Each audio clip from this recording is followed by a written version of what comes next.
Okay, we're moving our way through the mission of the Memches Devarim, the 48 ways that a person has to acquire for themselves in order to be able to acquire the Torah.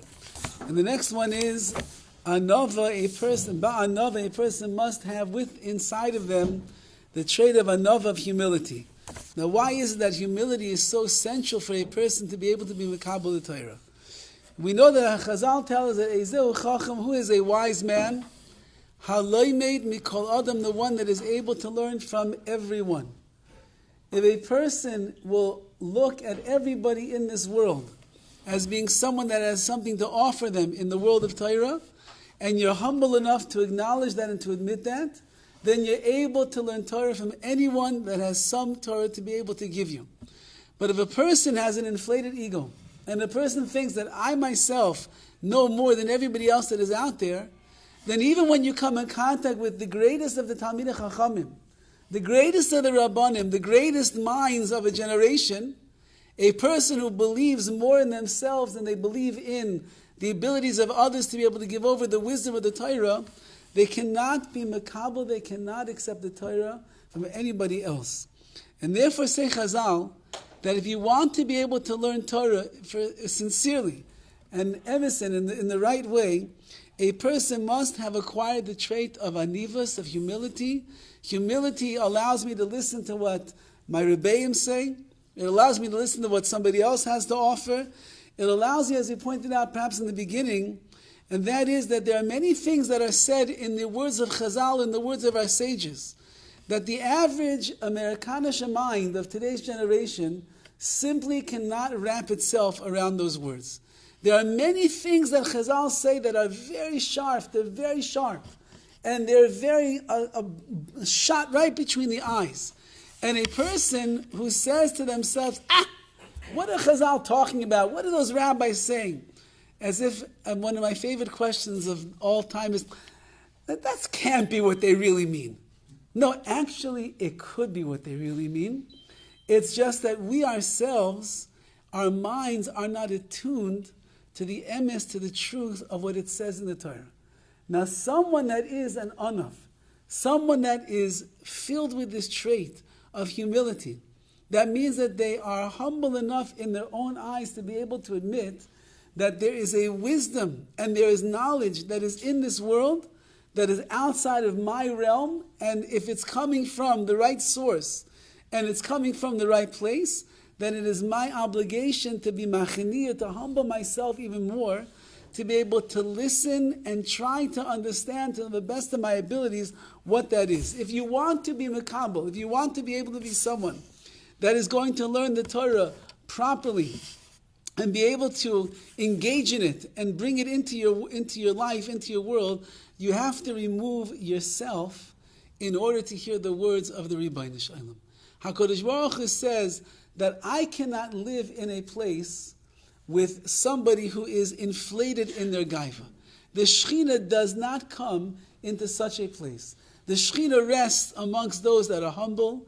The Shekhinah rests amongst those that let him in. But somebody with this trait of gaiva, of haughtiness, so he ends up pushing the Shekhinah away. One of the greatest anavim, one of the greatest people of humility of the past generation was Rav Moshe Feinstein, Zeichet Tzadik Livracha. There are countless stories about the great humility that the Gadol Ador, he was the greatest person of the generation, and yet he was also the most humble. What does that tell you? Moshe Rabbeinu also, Anov Mikol Adam Al Pnei Adama, he was the most humble of all of the men that were on the face of the earth. So what do you see? You see that the more humble that a person is, the greater they're going to become, because someone that can be mevatel themselves, they can submit themselves to HaKadosh Baruch Hu, to His Chochmah, to His will, to His Torah, to His mitzvahs, they in turn become attached to Hashem, and they become greater and greater as well. There is one of the famous stories of Moshe Feinstein. He was once walking across the street, and there was a little boy that was also running across the street, and the mother of the boy screamed out, Maishi, Maishi! And Rav Moshe Feinstein stopped in his tracks, and he turned around and he says, yes, can I help you? And the mother was so surprised. She said, no, I'm calling my son. Oh, my name is also Maishi. A person could be the leader of a generation and yet as humble as possible, and therefore he'll respond when his name Moshe is called. The next trait that a person must achieve is besimcha, that the learning of Torah has to be something that is done besimcha. It has to be done with that. It has to be done with joy. And the Meforshim write over here, some very beautiful ideas about this trait of simcha, of joy. We know that Ein HaShechina Shar Ela Mitoich Simcha. The Shechina itself is not going to dwell inside of a person unless he's a person that is filled with simcha, that is filled with joy. So if you go back to what we were saying last night, that when a person is learning and they find themselves in the Dalet Amos of halacha, within the 4 cubits of halacha, and that means that they're coming in contact with the Shechina itself, so there really should be no greater simcha in a person's life than when they have the schus, they have the opportunity to be able to sit and to learn HaKadosh Baruch Hu Torah, because that is how we're getting in contact with the Shechina. However, if a person is not besimcha, if they're not with joy, they're not happy, so then the Shechina itself is not going to be able to dwell with a person. If the Torah is a burden, if the Torah is a kanas, it's like a tax, it's like a fine that a person has on top of them. If the Torah is something that they look at as very harsh and difficult, so then it's going to be quite impossible for that person to be able to truly engage in the learning of Torah. And the HaChaim writes the following idea. Ki aloime besimcha, somebody who learns with joy, with happiness. B'sha'achas, in 1 hour, 1 moment of learning Torah besimcha, yilmoid yoisa harbe, he will learn much more. Mimasha yilmoid bekamashos ba'atzvos, then he can learn for many, many hours if he is in a state of depression, of not being happy. 1 hour of a happy person learning is worth more than many, many hours of a person that is in a bad state of mind. V'gam hi ha-Torah hi shashui shel HaKadosh Baruch Hu. We know that the Torah itself is the plaything of the Ribono Shel Olam. Tzarich sheyismach b'davar gadol kezeh. If this is the delight of Hashem, if this is what HaKadosh Baruch Hu himself enjoys more than anything, and the Ribono Shel Olam has given us the opportunity to be able to learn his greatest delight, so then it's like automatically a person has to be besimcha when he realizes what it is that he has. And therefore, if you are besimcha, you will be able to learn much more. Your mind has harvachas hadas, your mind is opened up. It's able to see things, to understand things.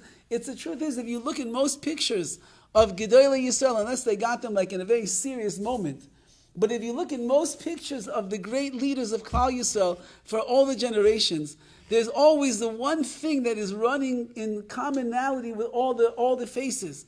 And that is, there's usually, again, assuming you got the right picture, there's usually simcha, there's usually joy that is on their face. Because someone that is attached to Torah and enjoys the Torah that they're learning, so they are automatically attached to the Ribono Shel Olam, and a person that's attached to Hashem, what greater simcha could there be in the world? You have a generation that's looking, grasping for straws to try to find meaning to life, to try to find a purpose in life, to try to find import in life. And HaKadosh Baruch Hu says, I'm sharing with you the greatest treasure that I have in the world. It's called Torah. It's all yours. Just enjoy it.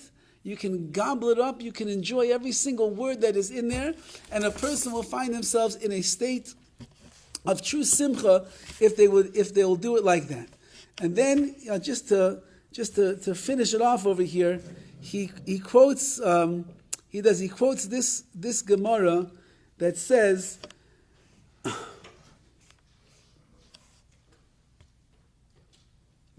says like this. It says, the Shechina will not dwell amongst someone that is b'tzar, there's pain. Only when there is an amount of simcha. The Gemara says like this. In one pasuk it says, "V'shibachti ani esa simcha." says Shlomo Melech, I praise Simcha. And in another pasuk it says, Ule Simcha, Maze Oise. What's Simcha going to bring you? So one verse by King Solomon says, Simcha, there's nothing greater in the world. And one says, Simcha, it's nothing. What's it going to get you? So the Gemara says, Lo kasha. It's no question. How come one says Simcha is great, one says Simcha is nothing? Zu Simcha shel mitzvah, v'zu Simcha she'enu shel mitzvah. There's a Simcha, there's a joy that a person has in this world that he gets from mitzvahs, and there's a Simcha that he gets from the hoilulus, from the foolish things that are out there in this world. So says the Gemara, the Lemancha is coming to teach you. Shein Shechina shoyre lo mitoich atzvus, lo mitoich atzlus, lo mitoich schoik. The Shechina will not dwell amongst sadness, not amongst laziness, not amongst silly frivolity. V'lei mitoich kalas roish, not when you're too lightheaded. V'lei mitoich sicha, and not if you're schmoozing away. V'lei mitoich dvarim betelim. It's a wonder why people say I have no connection to Torah. Look at all this long list of the things that we fulfill every single day. And then he writes, Ela mitoich dvar simcha shel mitzvah. The only way that a person is going to be zeichet to the Shechina is if they are engaged in the Devar Simcha Shal Mitzvah, and there is no greater mitzvah. Talmud Torah keneged kulam. Talmud Torah is equal to all the mitzvahs. There is no greater simcha than that of being able to learn Torah. We should cherish the privilege that HaKadosh Baruch Hu has given us, and if we do, then Be'ez Hashem will reach higher levels of simcha, and when you reach higher levels of simcha, that's more Shechina that will be sure, that will rest in your life, come upon you, and in that schus, not only will be kind of the midah of simcha, but will be zeicher to be kind of will merit to acquire the Torah as well.